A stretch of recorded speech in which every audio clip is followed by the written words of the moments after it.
think this is sustainable in a sense, like it is being driven by two major factors. So one is like if you look at the developed markets, it is a factor of upgrade, like how fast people are upgrading to the new iPhones. And then now we have emerging markets, which is obviously driving double-digit growth for Apple in some of the regions. They gave India as an example where they hit a record revenue during the quarter. So coming back to the developed markets, I think one of the biggest assumptions when we started the year that once Apple Intelligence is here, it can drive some kind of super cycle. But that didn't happen because Apple Intelligence is having a staggered kind of launch.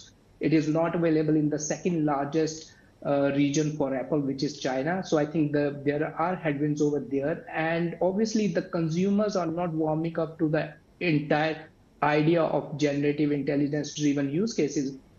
Although Tim Cook mentioned in the call that the use cases are different from different people, and they are banking on Siri big time when it comes to the Apple Intelligence use cases. So I think the consumer are also looking at wait and watch kind of strategy, not just iOS, but on the Android camp as well. And 2025 will be a major year to look at in terms of adoption of AI on the smartphones especially.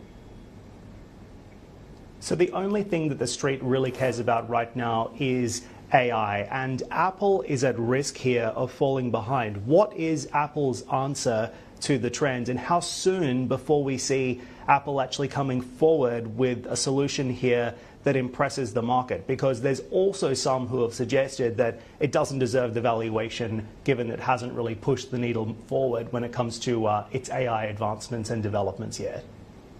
Correct. And that's absolutely right. If you look at the entire marketing, if you look at when the iPhone 16 was released, it was mentioned that built for Apple Intelligence, right? So, and what is beneficial for Apple in this case is because of its closed ecosystem, very good like integration of their silicon versus the software and the hardware integration. So that's an advantage over there. And they are not trying to do with this kind of an open approach like the big models on the device. They're taking this approach from the small language models point of view. And I think this is something which is debatable in the future, whether this is going to be more from a personalized point of view on the devices that consumers will favor going forward.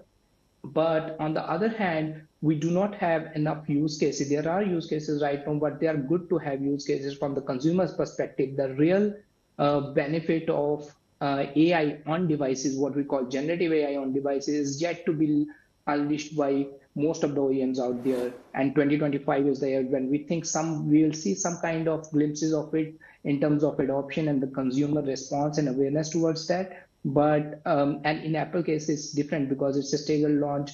It is currently available in a couple of countries, what they have mentioned, and then rolling out in April.